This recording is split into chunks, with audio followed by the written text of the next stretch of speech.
சில பல கெட்ட பழக்கங்கள், நீங்க பார்த்த பழக்கங்கள்லாம் என்கிட்ட இருந்தது. இவ்வளவு கெட்ட பழக்கங்கள் இருந்ததுனால உள்ள என்னென்ன பார்ட்ஸ் எல்லாம் போயிருக்கு. முதல்ல இப்படி ஒரு அற்புதமான நிகழ்வுக்கு எங்களை அழைத்தமைக்கு காவல்துறை சார்ந்த அனைத்து நல்ல உள்ளங்களுக்கும் என்னுடைய மனமார்ந்த நன்றி. கொஞ்சம் சம்மர் வால்யூம் மட்டும் வச்சுக்கோமா ப்ளீஸ், எக்ஸ்கியூஸ் மீ. முதல்ல ஜேசி சாருக்கு ஒரு பெரிய நன்றி சொல்லணும். ஏன் அப்படின்னா, சாதாரண ரோபோ சங்கரா இருந்தேன்னே ராம்போ சங்கரா மாற்றிருக்காரு. ஹாலிவுட்ல இருந்து ஹாலிவுட்டுக்கு கொண்டு போன பெருமை அவருக்கே சாரும். நீங்க பார்த்த ஏவிக்கும் எனக்குமே ஒரு பெரிய ரிலேஷன்ஷிப் இருக்கு. ஏன்னா நம்ம என்னதான் நகைச்சுவையா பேசினாலும் ஃபர்ஸ்ட் என்ன காரணத்துக்காக என்ன விஷயத்துக்காக வந்தோமோ முதல் அதை பேசிட்டு அப்புறம் ஃபன்னுக்கு போகலாம். சமீபத்தில் ஒரு 4 மாசமா ஓவரால் த வேர்ல்டு நான் தான் சூப்பர் ஸ்டாராக இருந்தேன்றது உங்க எல்லாருக்குமே தெரியும். யூடியூப்ல எல்லாருக்கும் சந்தோஷமா இருந்திருக்குமே. ஏன்னா தெரியாதனமா கிளியை வளர்த்துட்டேன். கிளி வளர்த்தா அது நம்ம பேரை சொல்லும், நம்மளோட விளையாடும் அப்படின்னு நினைச்சு வளர்த்தேன். அது என்ன கிளி நமக்கு தெரியாது. அதுல நான் பட்ட பாடு பெரும்பாடு. அதுல இருந்து வெளியே வந்தேன். மம்பட்டியை பிடிச்சு அப்படி குனிஞ்சு நிமித்து வேலை பார்த்துட்டு வீட்டுக்கு வந்து ஒரு 15 பிள்ளைய பெற்றிருக்காங்கன்னா அப்ப என்ன ஸ்டெமினா வந்திருக்குன்னு பாருங்க. அதற்கு காரணம் அந்த நல்ல உடற்பயிற்சி, நல்ல பழக்க வழக்கம், நல்ல ஃபுட்டு.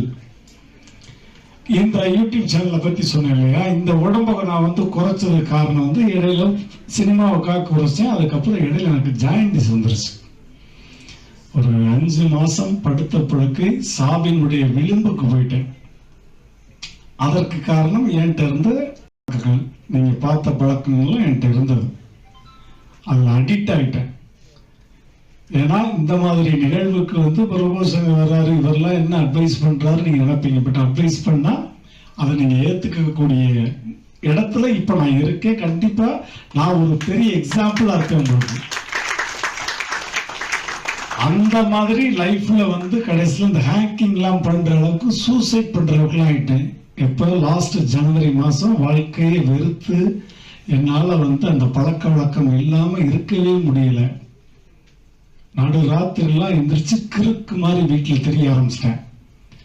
அந்த நேரத்துல நக்கீரன் கோபால் சார் தான் என்னை கரெக்டா ஒரு ஹாஸ்பிட்டல் கூட்டு போய் என் பிளட்ல இவ்வளவு தூரம் உள்ள ஜாயிண்டிஸ் இருந்திருக்கு, இவ்வளவு கெட்ட பழக்கங்கள் இருந்ததுனால உள்ள என்னென்ன பார்ட்ஸ் எல்லாம் போயிருக்கு எல்லாம் பார்த்து கொண்டு போய் சேர்த்து டாக்டருடைய கரெக்டான அட்வைஸை ஃபாலோ பண்ணி எல்லா பழக்கத்தையும் விட்டு டே அண்ட் நைட்டு எனக்காக என் ஃபேமிலி தான் என்னை தூங்காம கொள்ளாம பார்த்துக்கிட்டு அவ்வளவு தூரம் என்னை பார்த்துக்கிட்டு, எத்தனையோ நண்பர்களுடைய நல்ல பிரேயர்ஸ். ஏன்னா இத்தனை வருஷமா நம்ம ஃபீல்ட்ல இருந்திருக்கோம். உனக்கு ஒன்றும் ஆகாது, 1000 பேர் சொன்னாலும் சொல்லட்டும், என்ன சொன்னாலும் பரவாயில்ல, மனசை தளர விடாம ஹாப்பியா சந்தோஷமா இரு, நீ திரும்ப கம்பேக் கொடுப்ப அப்படின்னு சொன்னதுனாலதான் இன்னைக்கு நான் இங்க நிக்கிறேன்.